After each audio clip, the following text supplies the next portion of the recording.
Welcome to The Explainer. Today, we're unpacking a really fascinating dichotomy.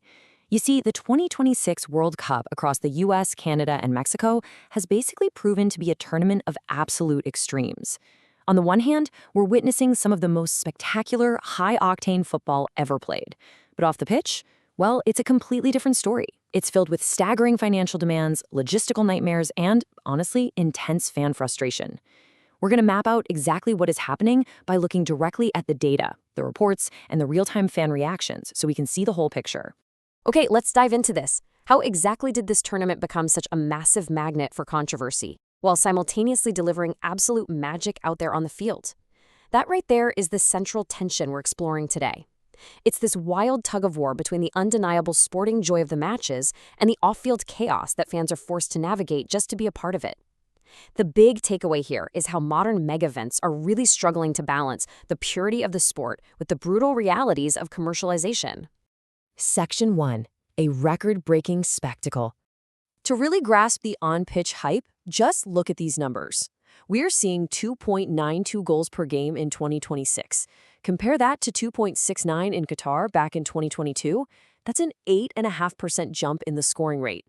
The sheer volume of explosive attacking action has created an electric atmosphere that fans are widely saying completely surpasses both 2018 and 2022.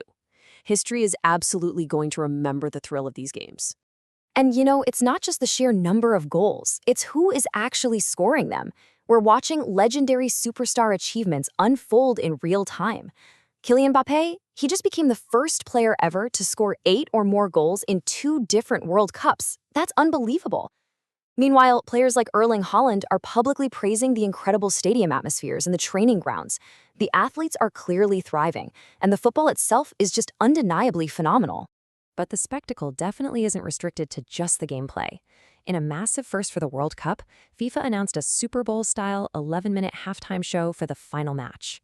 Produced alongside Global Citizen, the lineup is just huge. We're talking Coldplay, Madonna, Shakira, and BTS. It's a wildly eclectic mix designed to be a massive entertainment draw, all with the goal of raising $100 million for the FIFA Global Citizen Education Fund. So the ambition here is quite literally sky high. Section 2. Rising heat and commercial breaks. As we shift gears here, Mother Nature kind of forced a sudden operational pivot. With temperatures soaring up to 102 degrees Fahrenheit at some of these venues, extreme heat became a massive, undeniable risk. So in response, FIFA instituted mandatory 3-minute hydration breaks per half, just to ensure player safety. Now, prioritizing player health is something we can all agree on, right?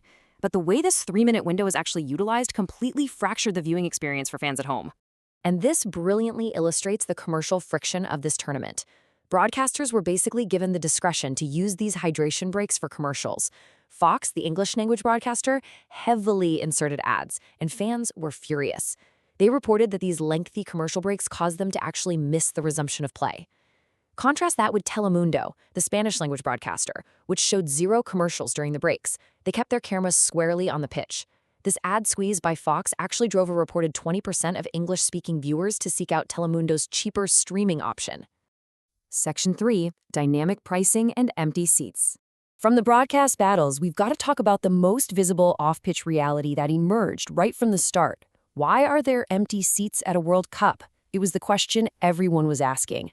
During several early matches, cameras kept panning across thousands of highly visible empty seats. FIFA officially claimed that ticketed fans were simply standing out in the concourses instead of sitting.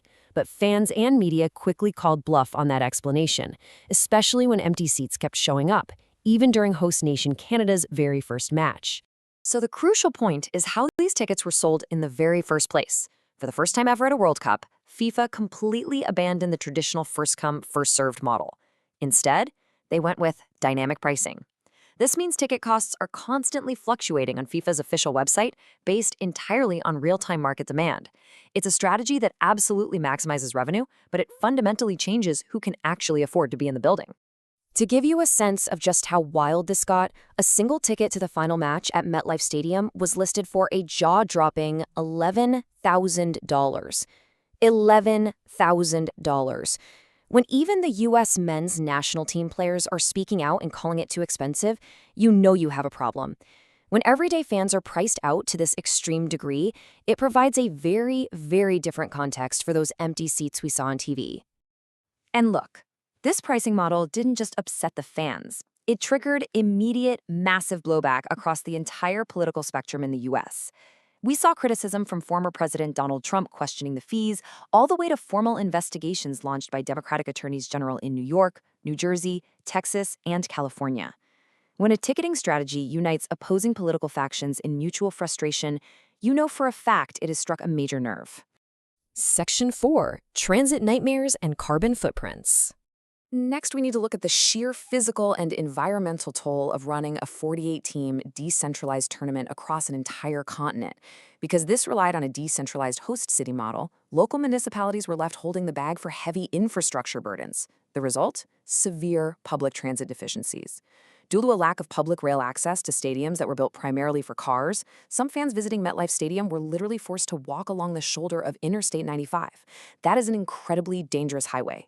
Meanwhile, local communities like Foxborough had to scramble to find $7.8 million up front for security funding before they'd even grant entertainment licenses. And then there's the environmental reality to consider. A tournament that heavily marketed its sustainability goals is currently estimated to generate 7.8 million metric tons of CO2. To put that into perspective, that is more than double the emissions of the 2022 World Cup. Why?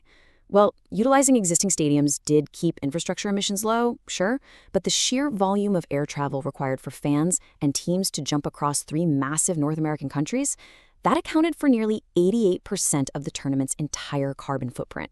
Section 5. VAR drama and fan fury.